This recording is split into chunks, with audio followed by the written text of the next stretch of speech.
So I'm basically have a PhD in aerospace engineering, and my career so far is previously I've been in academia after my PhD, postdoc, and still now I'm in government research. So not exactly academia, but not industry. Hmm. Uh, so that's my career so far. Specialty wise, I'm a mechanics of materials guy. I do a lot of computational modeling. And so right now I'm So thinking about. it looks like you're a staff member there, right? Right now, you're not a Mm, postdoc. Okay, no, go ahead.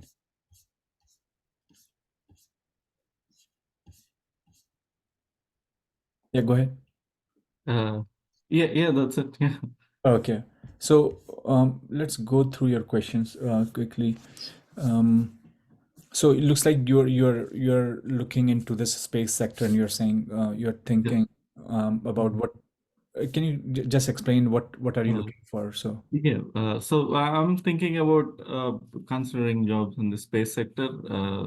It's something closely related to my degrees, aerospace engineering, and that's something I'm starting to think about. Basically, it's like how would the career be? Would I be eligible for things like that? And how different would it be from my current career path? Okay. How far you are in your citizenship right now? I just got my green card Or you six just got months your green ago. card? Okay. Mhm. So I can tell you about my Mhm. experience and what I have gone through, because looks like your background and my background is not that different, and the Mhm. journey you have taken. So um, when I was interviewed for Lockheed, my background was same mechanics of material. I'm more experimentalist guy Mhm. on high temperature materials, Mhm. and they were looking for someone who can work on the CRADAs, or work on the programs and work on the proposal writing for the high temperature materials. Mhm. And so it, if I look into your background, I think it's very relevant, to be honest with you, what a space sector in general, or even if I have to say what Lockheed would be interested in, Mhm. as far as your background and what you have done is concerned. And actually, when I got hired, um, I was coming from industry, Mhm. but I had a very good friend actually who got hired from Idaho National Lab, Mhm. and he was same as you. Oh, okay. He was a staff. He was not a postdoc, and he wanted to move to industry for whatever reason it was, just like you probably have. Mhm. And computational background, lot of microscopy stuff and Mhm. things like that. Um, and he's doing very well actually. Mhm. He was with me at space. Now he has moved to aerospace within Lockheed, but doing very great. So I would say, as far considering your background is concerned, Mhm. and the space interest is very relevant, and especially since you are computational, that is, like, in my opinion, works way better actually, because I am more experimentalist. For me, Mhm. I have to have a lab. COVID put a lot of constraint on what can I do and things like that, you know. Mhm. But the colleague I'm talking to you about, he did very well, and he's still doing very well because of his background in computational. You can get into a lot of programs and Mhm. work into and things like that. Mhm. Okay. So um, that's number one. Okay. Number second part concern is about eligibility part. As far as Lockheed is concerned, Mhm. the citizenship requirement is very, very important, um, because these all these jobs require security clearance, and you won't get it if you don't have the citizenship, I think. Mhm. So that would be a big barrier Mhm. for sure. Okay. Having that, I also know, I don't know anyone in Lockheed who is in the green card, has is working there. Mm-hmm. especially what you have done, what your background is. Like there maybe there might be someone, or maybe someone who is in IT. Mm-hmm. Okay. For them, it's not, it's okay. I hope believe, but for you, they would like clearance and then things like that. So that would be a big barrier. So you have to wait till citizenship. In my case, what happened is when I saw that job, I was in green card, Mm-hmm. but I was in process of applying into citizenship. So I interviewed the next day. I took my oath for citizenship. Okay. Timing worked out. Like the next day, I went for interview, Mm-hmm. and the guy was willing to wait, Mm-hmm. because I told them this is in process, and I guess they liked what I was doing. I wanted to do. Mm-hmm. I was a good match, and I guess the alternative was not there also, right? Because if Mm-hmm. there was alternative, they probably would have considered someone else. So that is with Lockheed. You can check at Raytheon. Mm-hmm. They may. I have found them are, they may have something that you will find which is not that stringent, or Northrop, but considering what you can do or you plan to do, um, um, the clearance would be important for them, and that would only the reason I would understand. But if you can, I would say you can look at jobs within Lockheed Carrier or Raytheon Carriers or Northrop or Boeing, and see if they have said you would require clearance, because there are many jobs who doesn't require clearance, Yes, yes. and Uh, you may be eligible. But again, problem happens when, what happens, most likely they will find someone who have citizenship, mm-hmm. and so unless until you are like awesome person or whatever they are looking for, which happens very unlikely, Mm-hmm. they tend to go to other direction because they don't want to deal with all that. All right. Right. So even if they say in the job profile LPR is enough, they would prefer a I citizenship. don't think they say, but they definitely say you require a security clearance. Right. So let's say, I will put it this way: if the job description says you require a security clearance, in my opinion, applying to that job would be waste of time. Mm-hmm. If they say, if you like a job and it say you don't need clearance, Mm-hmm. then just dig in deep into it. And if you feel this is something that I really like, I would say apply. Let's see what happens. That's all I can say. But if you ask me, do I know anyone in Lockheed who has a green card, who is there and is not a citizen? My answer would be no. I don't know anyone. and Right. and the guy like you and me who are first generation immigrant, their population is like 0.0001%. You have to be very very lucky to be there, because by the time you get green card in citizenship, you are almost close to 40 years old with PhD, Right. Exactly. and you are almost set, and then it becomes a very luck, you have to be very lucky. So that would be my, that's how I see it.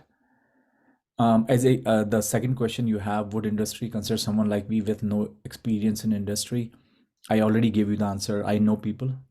Mm-hmm. As he said, you are very relevant for them, because um, there are two jobs in these places. Mm-hmm. Most of these jobs at in a space sector, or let me put it, defense and space sector industry in general, they work heavily on programs. They work heavily on winning the program. Mm-hmm. They work heavily on writing proposals. Okay. So, So yeah, so it's not a typical company like Apple where they look for someone who, or Tesla, who's working on product development.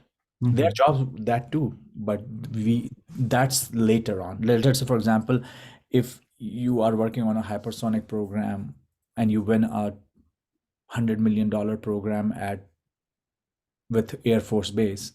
Mhm. I mean, the writing that program or writing that proposal itself is a deal. But when you win it, and let's say when you have to deliver a product, that's a separate thing. That is taken care of by someone else. But people like you are very heavily required. As I said, because we heavily depend on government money. So you Okay. have to win a program. Unlike Apple, we don't. Our consumer is not you and me to buy a product, I right? see. Our consumer are government. Mm-hmm. Our customer is government, and what you do, you bid a program, right? You bid a proposal. So that's what. So people like you and me becomes very relevant, who have very technical knowledge about this one thing. And Okay. you and all these companies, if you look at, they develop very niche product too. Right, right. So it's not like they are working on developing a laptop or a refrigerator, Mhm. right? And also then, like for example, I can tell you we won a program where we have with NASA and DARPA actually on nuclear thermal propulsion, and we were working with BWXT. So there is a lot of in there where you require highly Mhm. technical people, where you can cross link the information. So I think that, so don't worry about that. As I said, especially space and defense sector Okay. companies. Yeah. Right. Would you recommend startup, newly come legacy companies? I strongly recommend a startup for people who are like for their first job or first job for sure. Early Depends career. on where you are in your career Mm-hmm. and what age you are in. Because a Mm-hmm. startup, I have worked at a startup after I left Oak Ridge as a postdoc, Mm-hmm. and for 7 years almost, and still I just enjoy it. Mm-hmm. We were in a very unique position in that, because that startup was funded by Rolls-Royce and LG on fuel cells, and we were working with PNNL on fuel cell. There are a lot of people I know there, and there were a lot of people at Idaho National Lab. There are a lot of people in industry I was working in, writing proposal with DOE and this and that. And then we were actually developing a product. So it was huge learning. And since it was a group of 100 people from Korea, from UK, from US, but we were a subset. And so you are the one who are working on supply chain, you are working on everything you can imagine. So you Okay. wear different hats, you have a direct access to CEO, CTO, board of directors and things like that. So I would definitely say, if you have an appetite for learning, Mm-hmm. which, because I have worked in some of these labs and things like that, which is not there, you will learn crazy. It's like crazy. Like, having said that, I will give you another one advice also. Mm-hmm. If you're not looking for these big giants like Lockheed's and Boeing's and all that, look Mm-hmm. for the companies who are below that and are making a difference, Mm-hmm. like Firefly, Mm-hmm. like Sarah Space. There are so many space companies, and these are Right. all startups. And I swear to God, you will learn crazy. Mm-hmm. And these companies will hire you as a green card. Mm-hmm. Having said that, I worked for a startup for 7 years, and everybody got laid off for after 7 years. That's a risk. And that's a good risk, in my opinion. Mm-hmm. There are failures, good failures, and bad failures. In my opinion, that was a good failure because I learned a lot. Because I didn't care at that time. But if I'm 50-year-old, let's say, Mm-hmm. then I won't work for a startup. At least if I'm not financially well, like say for example my kids are in college, my house is paid off, I can take the risk again. But what happens is that 35 to 50-year time frame is where your kids are growing, you have house mortgage, you have, and let's say if you're the only person earning too, Mm-hmm. your spouse is not working, that's another problem, right? So everything relies on you then in that case. But if you will find like that Mm-hmm. 30 to 50 year age, you want more job security. After 50, you can take a risk again. And you will see a lot of people who worked in some of these companies or NASA, they go to these smart startup, become VP because they don't care. They have a good 401k, they have a house paid off. So, let's take a risk. And at the same time, that's where you make money too, right? Mm-hmm. Because Right. you work for these companies for a long time, you get a paycheck, but it's like you are on cruise control. Yep. That's the same thing goes if you are early in your career, you can take that risk. Mm-hmm. Because what happens is you learn a lot. I will tell you my personal experiences. The learning I had in working for Rolls-Royce and LG fuel cell systems till today, I own that what I learned. Like I in those 7 years, I learned so much that if you ask me what did you do after that 7 years, I would say I don't think I even learned that 10% actually, because that was phenomenal. I traveled all around the world. I was going as a person talking to these big suppliers for supply chain. I Mm-hmm. was giving presentations to the board of directors at LG Twin Towers in Seoul. It was phenomenal. It was Mm-hmm. amazing, actually. I really enjoyed that, and that also gave me a very good confidence that I can take problems and do on my own because you are the only one who are doing it, right? Yep. You're the only person who is in charge of high temperature that everybody's looking at you. So, and that early stage, if you do that, it's phenomenal. So definitely, if you can take that risk and if you go to some of these space startups, and even if you work for 5 years, I can tell you, Mm-hmm. I you can spend where you are for next 5-10 years and just 2 years over there. You will be on nitro. Is Mm-hmm. this amazing learning? Yeah, and you will come out at a totally different person with totally different point of view. Because as I said to you, is over there is you learn so much um, in terms of organization skills, in Mm-hmm. terms of product development, in terms of actual what engineering is that we went to school for. Because till today I can tell you, you have no idea what engineering is about. Mm-hmm.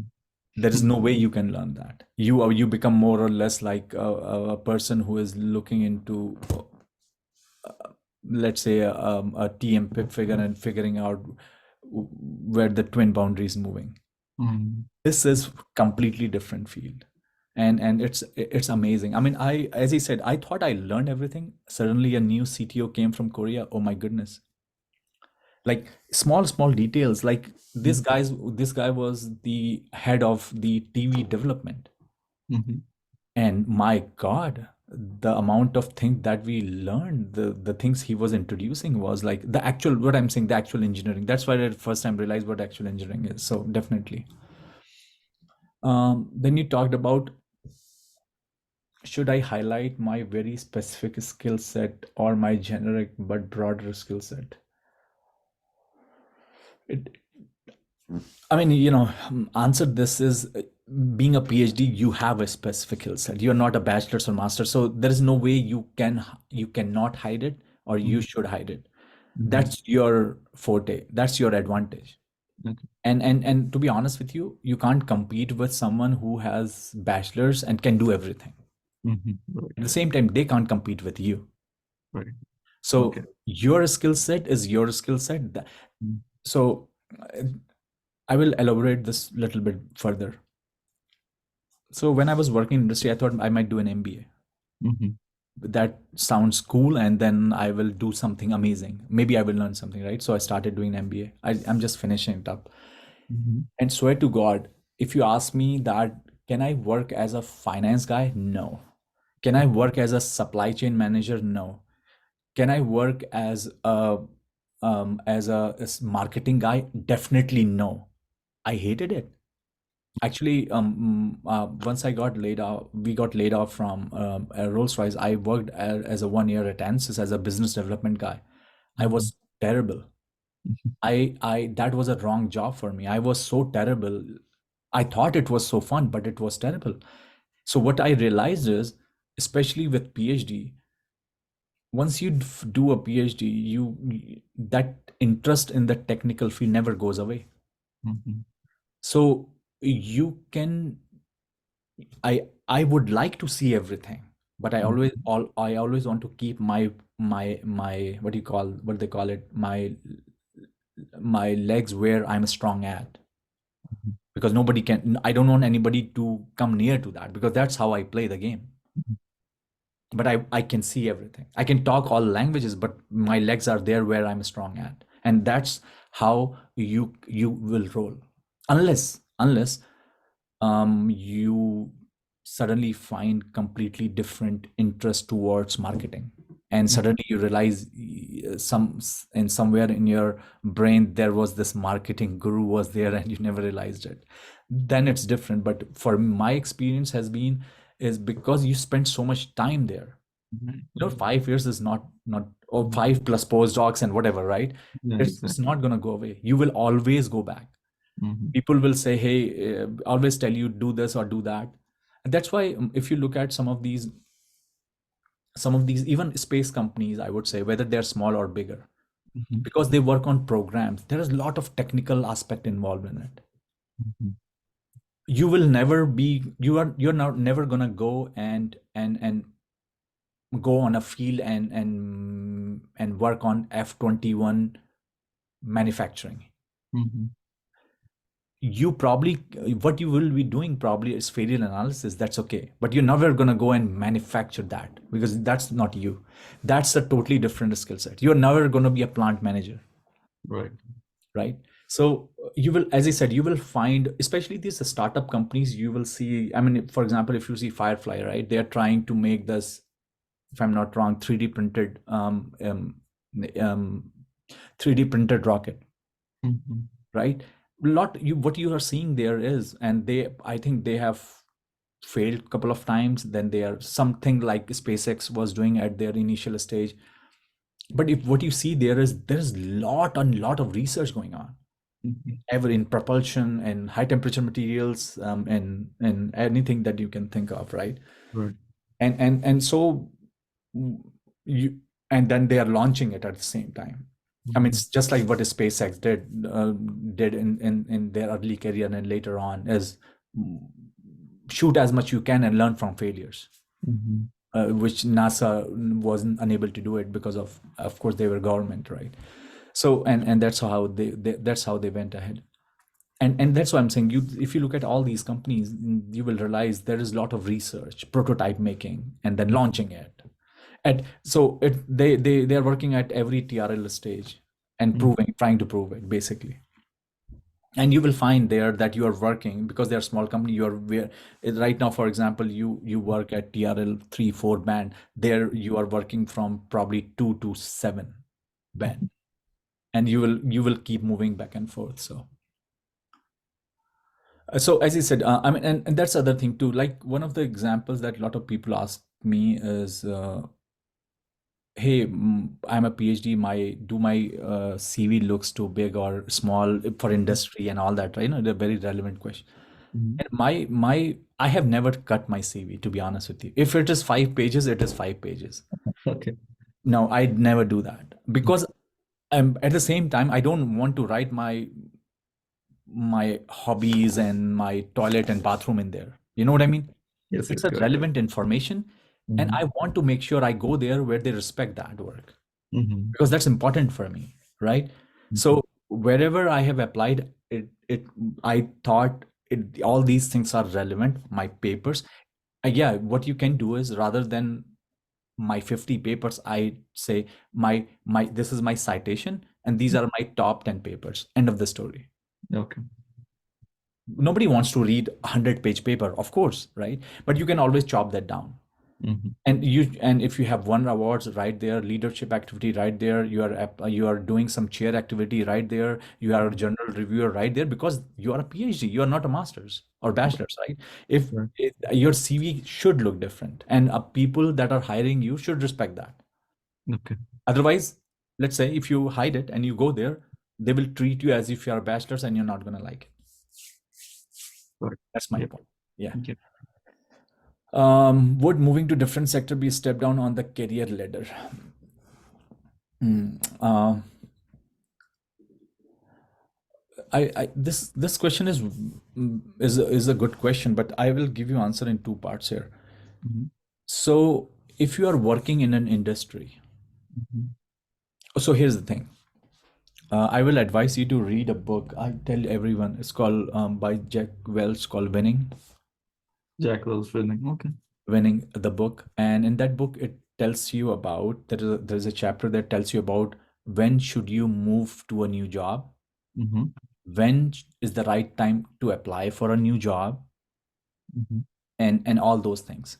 And couple of I will give you a couple of highlights from that book, and I have followed that book and it has served me well, and I think it's a very relevant one. First thing it says, it's always good to apply to a new job if you have a job because you can negotiate. Okay. So your question here doesn't make any difference then, because you can always say no. You say, Mhm. hey, this is Right. what I'm making. Mm-hmm. This is what my pay scale is. So the step up is in terms of, let's say for example, if you go to a company ABCD, they make you director and pays you $60,000. What's the point? Mm-hmm. Right? So what is the step up for you, right? It's a both a salary and I would say a title, but I won't put too much emphasis there, because if you go to a company, especially a bigger companies, they won't hire you for a lower role Mm-hmm. for sure. So you can find, oh, once you go there, and I see that there are some people here who are 45, 50, and they are VPs, which is highly unlikely. Mm-hmm. But I don't know what worked for them. But then you also find people who are older than you and are working one level lower than you, and you have to find your balance. And then once you get inside, then play the game as everybody does, and be a part of it. But that is not going to happen. But the second, so first thing is that apply for a job if you have once you have a job, because you are in best position to negotiate, Right. because you don't care. I have been in that situation where I didn't have a job and I was applying for a job. I was so desperate I can take anything, and that's what happened to me when I took that ANSYS job. Mm-hmm. I was desperate. I had to pay mortgage. I have to pay bills. I mean, like, I need a job, right? But Mm-hmm. then if you negotiate, and then you are in good position. So that's number one. Number two, it says, let's say if you are in a job, Mm-hmm. right? And the right time to get out from that job is when you feel that you are bored, not learning anything, right? That's the right time to move on to. And again, that totally depends on people. I know people in Lockheed who have been in Lockheed for 30 years and doing the same thing. So that's also up to a person, and same true for any other companies, or government companies, or private companies. So if you play by the book, and you want to play safe, doesn't matter where you are, you would be there safe, and nothing will happen. But in a industry, I will definitely tell you one thing is, things are extremely dynamic. Mm-hmm. If you started feeling safe, that's where the problem comes in. And that has been my experience. Like, अब तो यार जिंदगी आराम से cut रही है, यहीं से रिटायर हो जाएंगे, that feeling is there, right? Then it's a then because someone will immediately realize that you are not relevant anymore. Okay. Okay. So That's the safety net in industry is definitely not there, mm-hmm. versus in some other places. And for some people, I would say this is very important. Mm-hmm. And but as you say, risk and rewards go paired together. Mm-hmm. um so yeah. So I won't say, as far as the you are if you're gonna move a different sector or something, um if you are in a current role, you can always negotiate. There is nobody is gonna force you, but you would be the right person. Again, I will give you the example of my friend who came from a national lab. Mhm. He negotiated very well, Mhm. and I think he did good. So my point here is, and I guess I did the same thing. Mhm. Probably would have done a little better, but as you said, my situation was a little different at the time. But if you ask me now, I would negotiate like crazy, Mhm. right? So again, that's the right time to negotiate too. So, yep. Anything else, Kranti? Okay, got it. Yeah, yeah. Those are my basic questions, really. Some of the things that you said about what exactly you do in Lockheed, writing proposals, Oh yeah, leads. yeah. Yeah. I That mean, was as I very said, helpful. these I didn't the know all that. these space and defense companies are one of a typical role for PhDs. Mhm. Are they are working on this heavy proposal because, as I said, you have to win programs from government. Right. Yeah. So that's just like you guys do over there, Mhm. Exactly. right? Mhm. In your case, the safety net is bigger because you can only apply to certain program. Nobody else could. But here, it's a vast space. So, but once you do that, that's your job, and your job is to like keep doing it, and it's fun most of the time. And yeah. So it's not like, as I said, this would be the answer to this would be very different if you are applying for Facebook or Apple. Mhm. Right. Yeah. But definitely the citizenship would be a big barrier. Mhm. Yeah. But It's it's. I would say one and the last thing is this is the best time to work for a space sector. Mhm. Right. Right. I Just see like that. in 90s, you have what do you call Uh, um, Microsoft. the dot-com boom. This is the space boom. So Yeah, yeah, I see that too. I like my job. I like what I do. Everything is. I would do this for 30 years, but I'm thinking down the line, 30 yeah, years yeah. down I the mean, line. it's a relevant thinking. I mean, there is nothing wrong in that. As I said, I have been in labs. I know what goes there, and Mm, why someone would leave it, and why someone would remain there. So it's nothing that is new to me. mm, But as I said, if some it works out for you, because as I said, after a while you have a lot of boundary constraint also, right? So you sometimes people can make decisions, sometimes they can't. So, but definitely, I would say, as I said, if you ask me, the only thing I see in your case is the citizenship mm, as a barrier. mm, Yeah. But if you can look into some of these startups, mm. you have a good chance. Okay. Okay. Mhm. But will come with a risk for sure, Mhm. especially in this economy. Okay. Got it. Cool. Okay, Kranti, anything else I can help you with? No, yeah, those are my questions, and like to just say, I'm not representing my organization or anything. No, no, no, no, no, no. I'm not saying that at all. These are all questions are very relevant though. But okay, Kranti, it was nice talking to you. Yeah. Keep in touch. And if I find something, I will definitely shoot you. Okay. Thanks, Amit. I'll keep Yeah. in touch. Yeah, Thanks. no problem. Bye. Bye.